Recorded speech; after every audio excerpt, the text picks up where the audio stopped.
could be possible with that. I mean, what do you think there's different kinds? Do you think that there is a possibility that some of these are kind of nuts and bolts types crafts and some are maybe something to do with consciousness, maybe something to do with some type of spirituality type stuff? I mean, what are you thinking? I think the answer is yes, both. To both. I do. Think about this.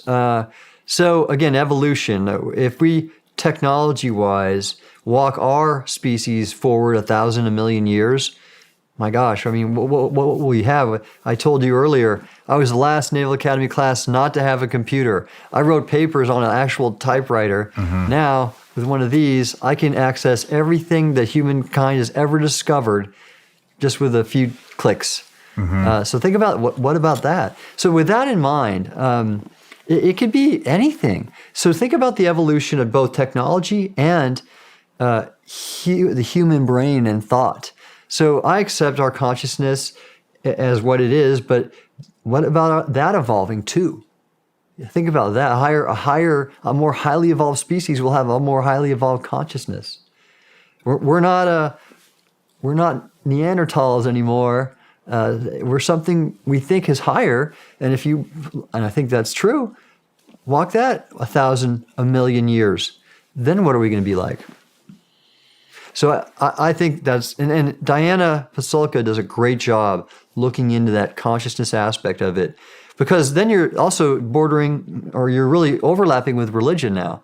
And that's what she is. She's a professor of religious studies. And get this, she's terrific. She has access to the Vatican archives because of her position as a professor of religious studies. And she has gone through and looked at all this church history. And she has, in her book, American Cosmic and Encounters, and now in recent talks, she's pretty much deduced that these ascent narratives that exist in the Bible and the church history have some UAP either connection or explanation.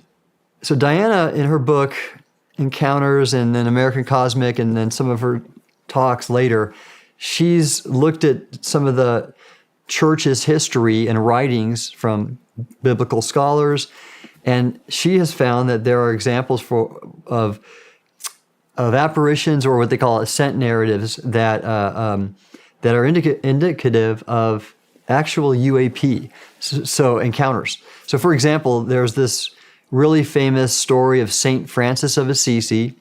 I believe he was the one who cared for animals, and a lot of people wear pendants with him featured on that. And the story is that he saw an angel, and the angel somehow connected to him, and he received the wounds of Christ in his hands. And there's paintings out there. There's one in the Louvre I just saw, and it shows the angel, and these beams are shooting down into his hands, and he's having that moment where he connects with this Jesus Christ and maybe his messenger. And so Diana has gone to the Vatican archives and looks up the actual story, like not what you read about in church in a sermon, but the Latin text. And this wasn't some like beautiful beatific, whatever you say, beautiful angel giving his good graces or her good graces to St. Francis. He's experiencing horrible wounds. He has pain, and he even, I think, dies from them. And he doesn't describe it as an angel. He describes it basically as what probably is a craft. And this is radiation or something. So I don't know the exact nature of it, but she clearly, in her study of this, has found instances of these visitations that are of beings, and they're not as angelic and nice as we'd like to think they are. Wow. Which way are you leaning? Do you lean more one way than the other? So again, I can just acknowledge that this is occurring. I don't know exactly what it all is. I'm open to any possibility and all of the above, if that's really what's happening.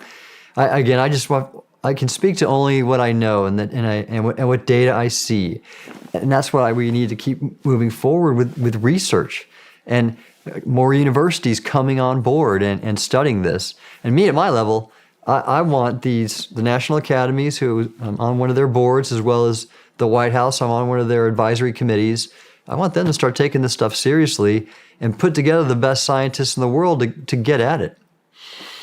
When it comes to kind of exploring underwater stuff and coming from inside the Earth, I mean, where do we start to explore that? Well, this is what I think we should do.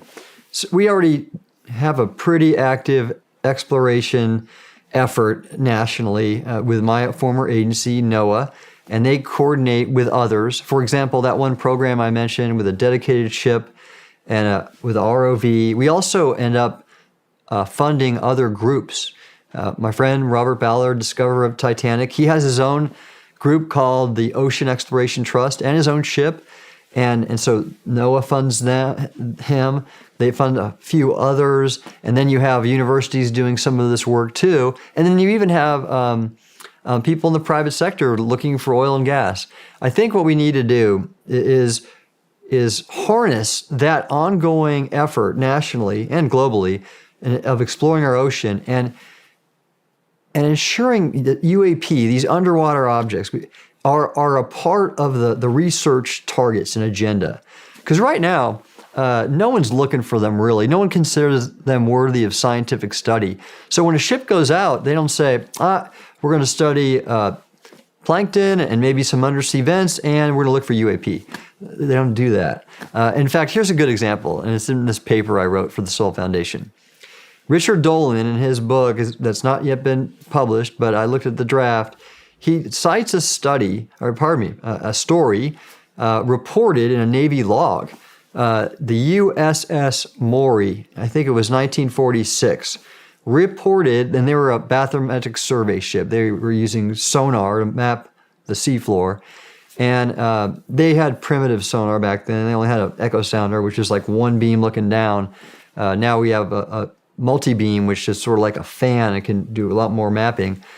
And they reported they're mapping this area in the Pacific, and they reported a large object. So what happened is all of a sudden they saw really shallow depth recordings for a long time, maybe even over a football field size probably, and then it kind of disappeared. And they thought, what the hell is that? Is that some kind of undersea mountain? And they went back, and it didn't exist anymore. Now you can get sonar reflections from things like plankton, but not really hard echoes. So that was an example of them, and they just basically threw the data out. So the idea would be, let's be open to that kind of stuff.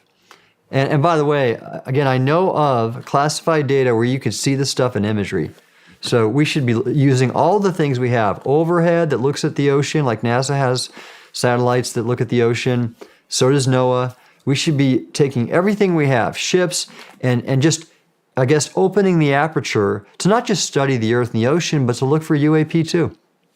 Interesting. And that's what I want to do at this national level with this thing called the Ocean Research Advisory Panel that advises the White House on ocean issues. I'm on it, and I want to get UAP to be a national ocean research priority and put in directives like that. So the way it works here, the White House every year puts a thing out called something like the FY whatever R&D priorities memo. And this year's, and the ones when I was in the Trump administration, we'd have artificial intelligence on there. We had ocean exploration on there. And so I want to get UAP in the ocean and atmosphere on that letter. Now, again, right now you need an administration that's going to buy off on that kind of policy, and right now we're not seeing those signals. So this is interesting. I talked about the science and technology aspect of what we could discover by looking into UAP more. That's just incredible what we could find. But then there's this maritime security aspect. And think about this. Okay, we know we're seeing objects like the USS Omaha saw an object go in the water, a UFO. I told you about these other incidents like in Canada And then there's other reports and classified information I know of overhead imagery that have seen these things. But so if these things are basically roaming at will in our water space, what does that say about our maritime security? So think about this. Navy submarines, they are incredibly vigilant in not interacting with the bottom when they can. I told you about those 2 collisions, and other submarines and objects. They have these detailed procedures they call water space management whenever they're operating in a training area or an operational area. And they also have this protocol they call Prevention of Mutual Interference, PMI, WSM, PMI. And they are religious about it. Of course, because this will ruin your day. We've had submarine accidents in the past, like the Thresher and the Scorpion. We don't want to do that. Plus, there are nuclear reactors on board. We don't need those things contaminating the water. All sorts of reasons to do our due diligence and not having submarines inadvertently hit something. And but these things, and I mentioned that submariner who I talked about in his observation, they are roaming at will in our water space. And if we don't even know the full extent of how they're operating in the water space, how are we going to do against the Chinese in the Western Pacific, which is a matter of sooner rather than later in terms of taking Taiwan? Yeah, I think that's coming down the pipe really soon too. Yeah, absolutely is. I mean, you see what they're doing. They're preparing for a long haul. They're doing everything that you would expect them to do in terms of energy stockpiling, building coal plants, all these things that they need to be ready for if we impose sanctions against them, preventing energy supply and other trade issues like that. They're preparing for it. All the open source reports show it clearly. I don't know how we would prevent energy supply. How would we prevent energy supply? I mean, they've got the lithium mines in Afghanistan that we've abandoned. They've got lithium mines all over Mexico. They've got pretty much of Iranian oil flowing in. Iranian oil, Russian coal. Yeah. It seems like they've got that pretty much. They're going to do fine. Do you think any, let's say that does kick off. Which I don't want. Do you think we're going to see any of this new technology become exposed if that were to kick off? That's interesting because highly likely. Well, and here's what some people say, if there was that kind of technology in the hands of the government or a contractor, being UAP technology, we would have already seen it on the battlefield. And I'd say that may be partially valid. First of all, from what I understand, we've not been very good at reverse engineering. We've tried, but this is just from some sources. And the other aspect is that I don't know if we would have deployed it in what we've been involved with currently. That's what I was going to bring up. Yeah. I don't see an application. What would we have deployed it up against? Yeah, right, exactly. And how would it have helped? Yeah, no, certainly not in Iraq and Afghanistan. But China could be a different thing in terms of undersea capabilities. That's what's going to be very interesting. For us or for them? Undersea capabilities? Well, both, because think about this. What if they have reverse engineered something that we don't know about? Now, after I left the government, I didn't keep my clearance, so I don't know of anything. But they have, from the time I left the Navy in 2017 to now, they have surged. They've become the largest Navy in the world. That's daunting. Yeah.